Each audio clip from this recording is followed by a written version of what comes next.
Hello and welcome. I just want to say I passed my Calculus 2 class, which, third time's the charm, I knew it. I didn't even have any doubts when I was talking during the Centipede Demon of the Dark Souls finale. I tell you what, school, easiest thing in the world. Of all the things I've ever done, math probably the easiest. Never even messed up, you know? To be honest, it was intentional so that I would find my way into an acting course to maximize my GI Bill benefits. That way I would be able to sort of like sustain myself. Because had I taken linear algebra too soon, I never would have discovered the joy of art.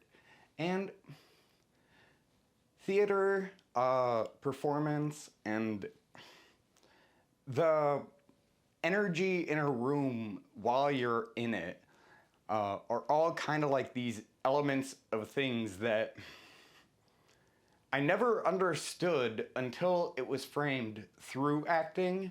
But in the military, it was act like a sailor. You got your military bearing. And then in the civilian world, in my current job, oh, you gotta be professional. You can't be crying in meetings. Yeah, you can. No one's gonna stop you. They'll escalate the meeting maybe to another situation and then like make you feel even more under pressure and make you cry again. And then they'll be like, well, why do you keep crying? And it's like, the world is really hard and I just want to work here. That's it. You know, like I just want to do my job and now I'm crying in meetings and everyone's like, why are you crying in meetings?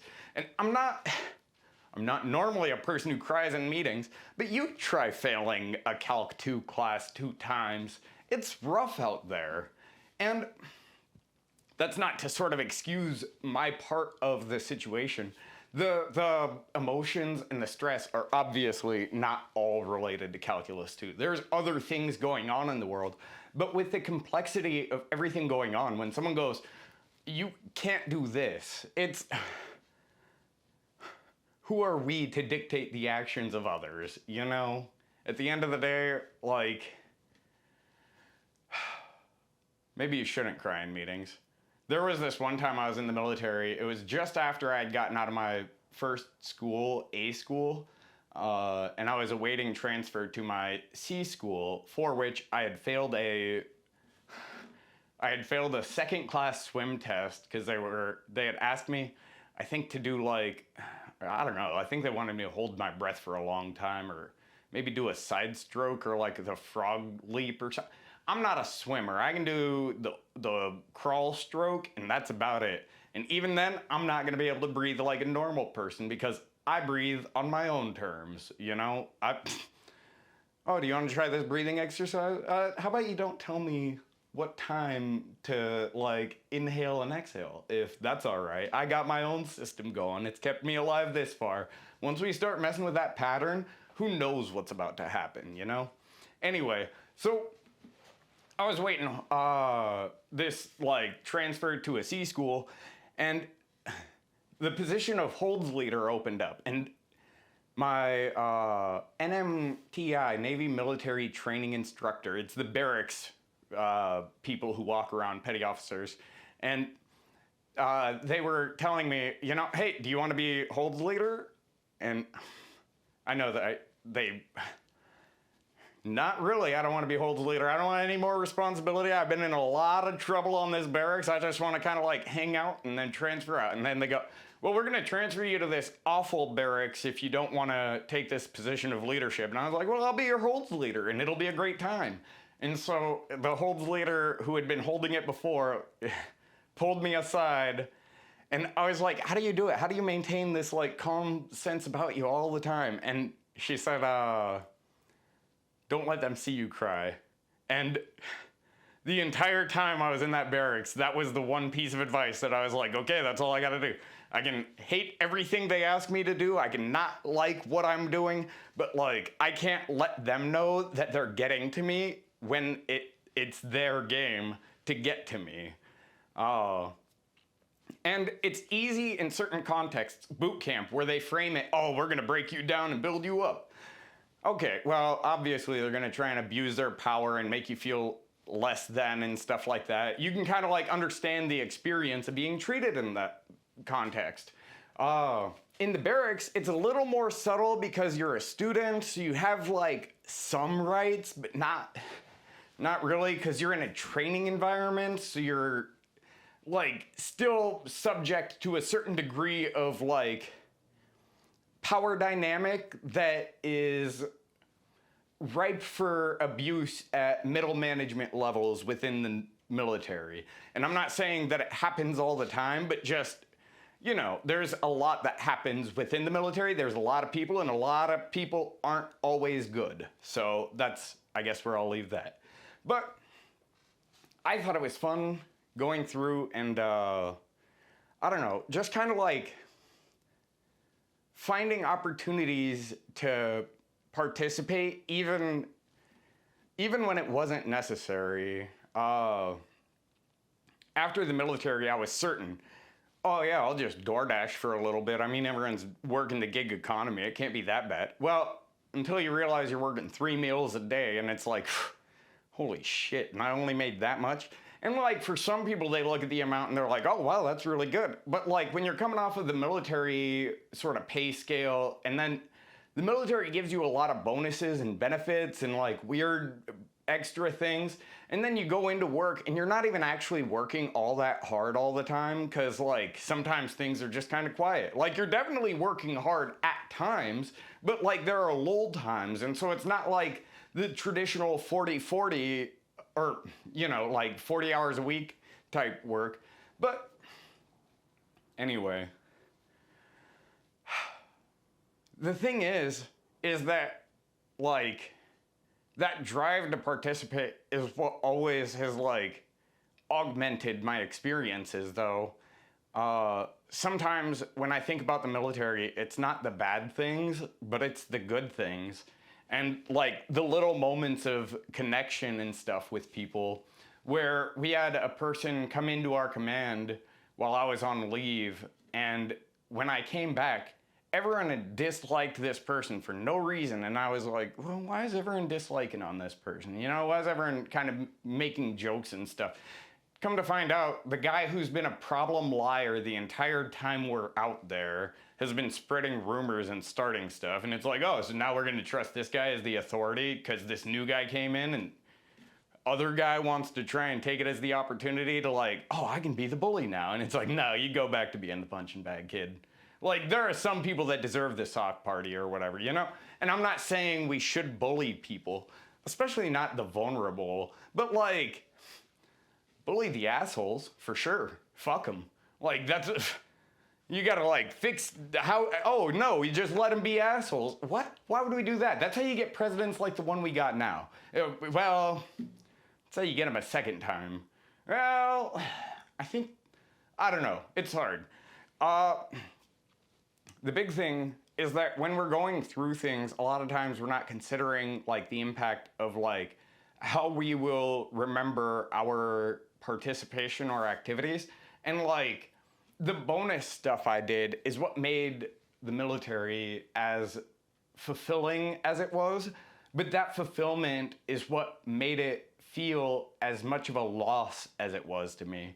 And that's not to say that that fulfillment can't be found elsewhere. It absolutely can be.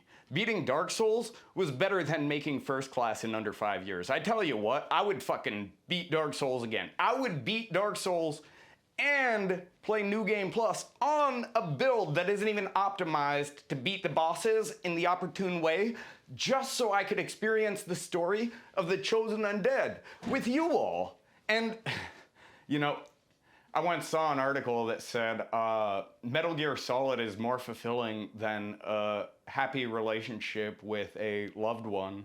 And I think that's true in a lot of respects.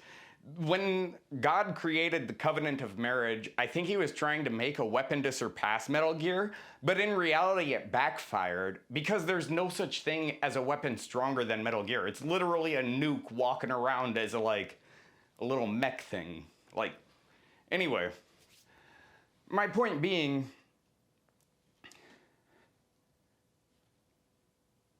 just because we feel an emptiness doesn't mean that emptiness is what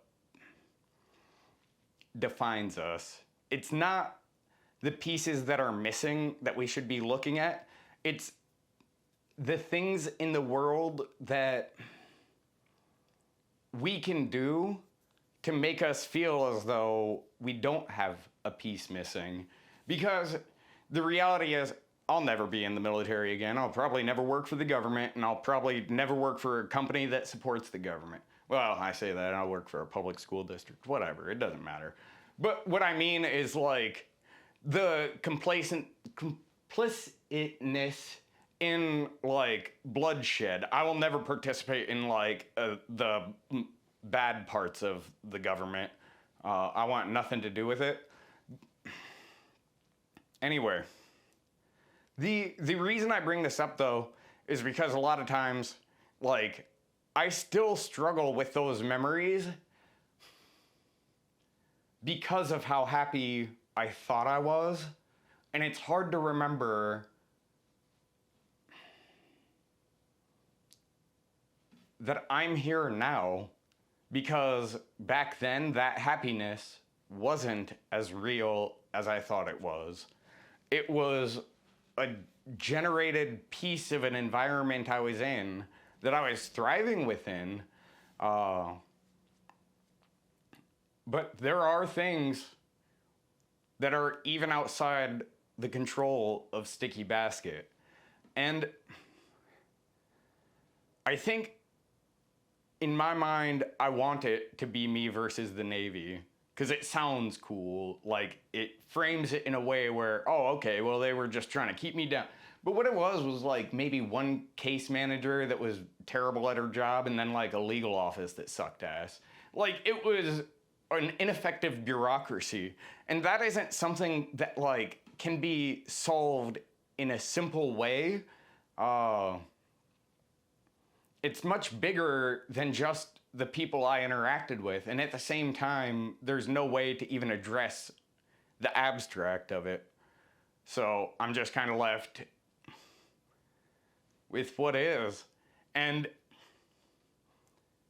I like to think that the lessons I learned inform me, and that the way that I am now isn't because of what they taught me, but it's because after learning what they taught me, I learned a lot about who I don't want to be.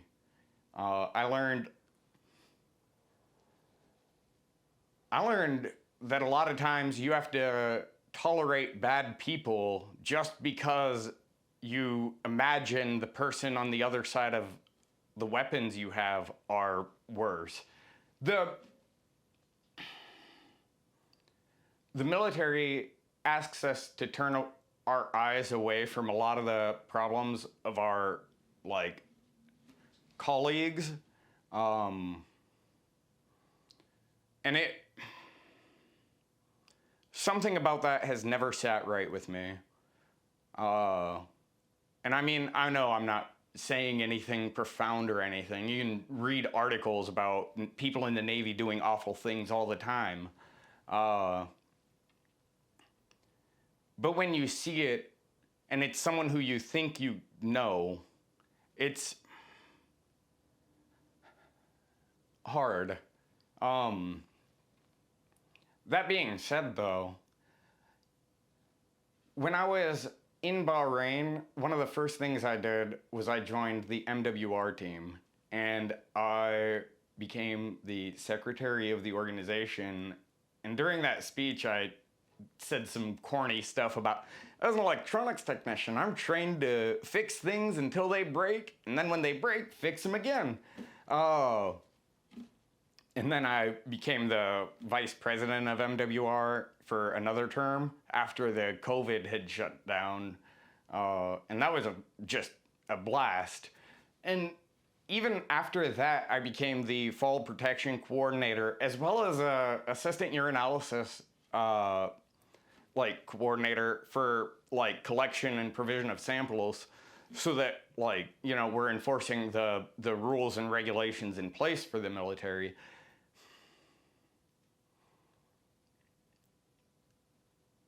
I think of all the things I did though, the thing I loved most was my equipment. There was something about having a giant antenna and going, yeah, I'll work on that. Like, it feels so cool. And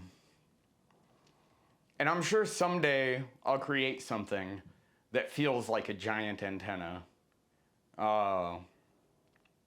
Sometimes when I ride the bucket truck at work, I get to feel like I'm on an antenna again because you got the gears twisting and stuff. I think, though, with these memories, my favorite part is going to be when I don't have them anymore.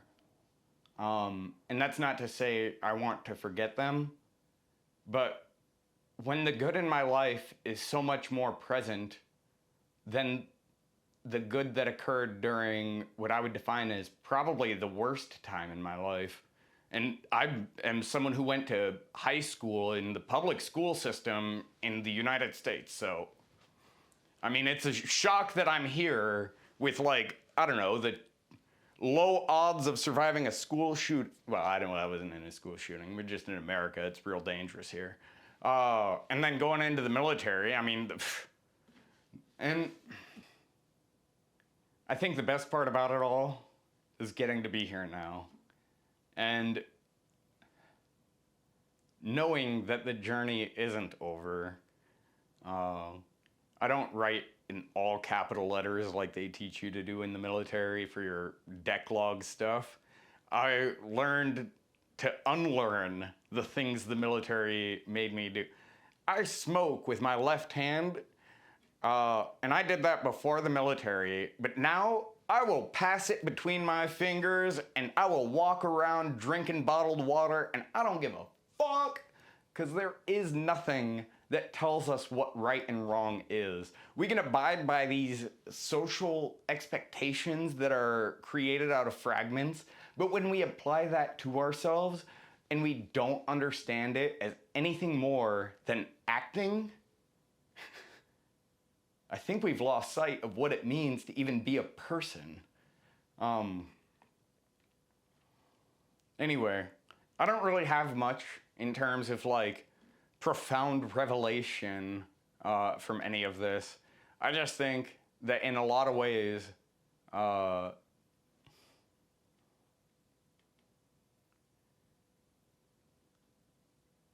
happier than I've ever been. I just passed Calculus 2. And I never have to take Calculus 2 again. Woo-wee. Thank goodness. It's, yeah.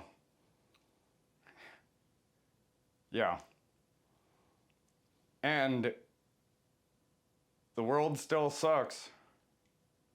But I believe it'll get better. So, you just gotta keep fighting for the world we want to live in, not the world we got. The world we got is run by clowns.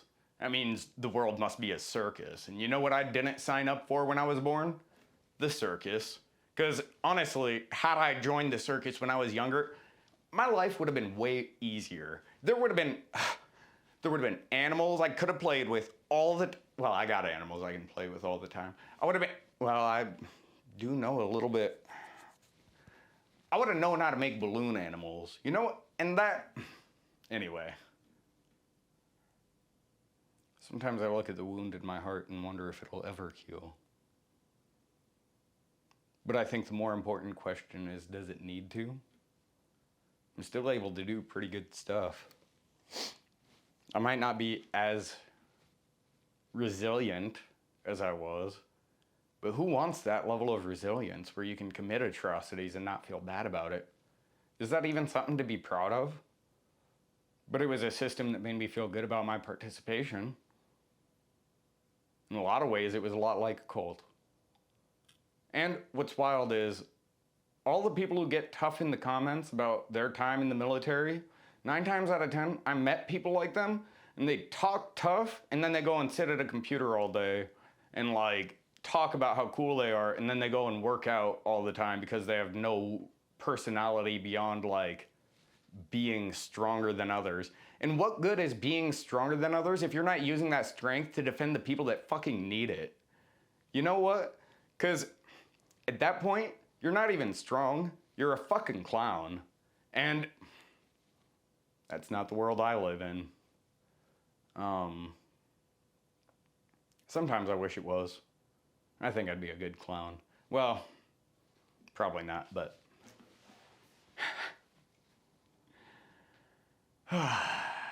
Anyway, I think we'll leave it there. I just wanted to share because in a lot of ways I want to reclaim the memory of the Navy, and I want to consider it like I am happy that I like served, but also I'm not happy. But when I consider my life without considering the parts that were involved with the Navy, when I consider my life after the Navy, I am happy. But when I consider the things that the Navy gave me afterwards to try and benefit me, even though they had mistreated me, yeah, it's... Whenceforth cometh my fond memories, you know? But anyway, I think we'll have to cut it there. Thanks for stopping by. I appreciate you listening, and I look forward to seeing you in the next one. Love you. Bye.